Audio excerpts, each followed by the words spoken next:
అందరికీ నమస్తే. Welcome to Teju life style. రోజు వీడియోలో మిల్లెట్స్ జావ పిండి ఇంట్లోనే ఎలా చేసుకోవాలో చూద్దామా అండి. మీద ప్యాన్ పెట్టి 1 కప్ కొర్రలు తీసుకుని లో ఫ్లేమ్ లో బాగా రోస్ట్ చేయాలి. కొర్రల్లో ఐ ఫైబర్ ఉంటుందండి. డైజెస్టివ్ సిస్టమ్ కి తర్వాత గ్యాస్ట్రిక్ ప్రాబ్లమ్ కూడా చాలా బాగా ఉపయోగపడుతుందండి. ఎగిపోయిన తర్వాత పక్కకు తీసుకుని అదే ప్యాన్ లో సజ్జలు తీసుకోండి. వెయిట్ లాస్ కి బాగా ఉపయోగపడతాయండి. ఐరన్ అండ్ విటమిన్స్ పుష్కలంగా ఉంటాయండి. తీసుకుని పెట్టుకోవాలి. జొన్నలు వేసుకుని లో ఫ్లేమ్ లో రోస్ట్ చేసుకోవాలండి. వీటిలో ఫైబర్ అండ్ ప్రోటీన్స్ ఎక్కువగా ఉంటాయండి. తర్వాత వెయిట్ లాస్ కూడా చాలా బాగా ఉపయోగపడతాయండి. తర్వాత పక్కకు తీసుకుని పెట్టుకుని మళ్ళీ అదే ప్యాన్ లోకి 1 కప్ కీన్వా తీసుకుని బాగా రోస్ట్ చేసుకోవాలండి. ఇవి డయాబెటీస్ కి బాగా ఉపయోగపడుతుందండి. Calcium, potassium, copper, magnesium, zinc ఇవన్నీ పుష్కలంగా దొరుకుతాయండి. తర్వాత తీసి పక్కన పెట్టుకొని 1 కప్ రాగులు తీసుకుని లో ఫ్లేమ్లో బాగా రోస్ట్ చేసుకోవాలండి.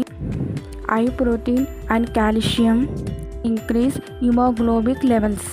తర్వాత తీసి పక్కన పెట్టుకొని 1 కప్ గోధుమలు తీసుకుని బాగా రోస్ట్ చేసుకుని డయాబెటిక్ ప్రాబ్లంకి తర్వాత మినరల్స్ అండ్ క్యాన్సర్ కూడా చాలా బాగా ఉపయోగపడుతుందండి. అయిన తర్వాత పక్కకు తీసుకుని కప్ ఓట్స్ తీసుకుని లో ఫ్లేమ్లో బాగా రోస్ట్ చేసుకోవాలండి. ఓట్స్కి డైజెస్టివ్ ప్రాబ్లమ్కి, షుగర్ లెవెల్స్ డౌన్ చేయడానికి, బ్యాడ్ కొలెస్ట్రాల్ రిమూవ్ చేయడానికి చాలా బాగా ఉపయోగపడుతుందండి. వేగిన తర్వాత పక్కకు తీసుకుని పెట్టుకొని ఇవన్నీ చల్లారిపోయిన తర్వాత మిక్సీ జార్లోకి తీసుకుని స్మూత్గా గ్రైండ్ చేసుకోవాలండి. ఫ్రిడ్జ్లో 3 months వరకు స్టోర్ చేసుకోవచ్చండి.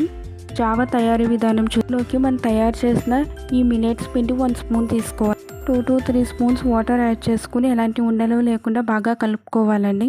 స్టవ్ మీద ఒక గిన్నె పెట్టుకుని దాంట్లోకి 1 గ్లాస్ వాటర్ వేసుకుని బాగా బాయిల్ చేసుకోవాలండి. వాటర్ బాయిల్ అయిన తర్వాత మనం ముందుగా మిక్స్ చేసి పెట్టుకునేది యాడ్ చేసుకోవాలండి. బాగా కలుపుకోవాలండి ఎలాంటి ఉండలు లేకుండా. లేని తర్వాత మీ టేస్ట్కి తగ్గట్టుగా ఇందులో బెల్లం అయితే యాడ్ చేసుకోవాలండి. కాచి చల్లార్చిన పాలు తీసుకోవాలండి.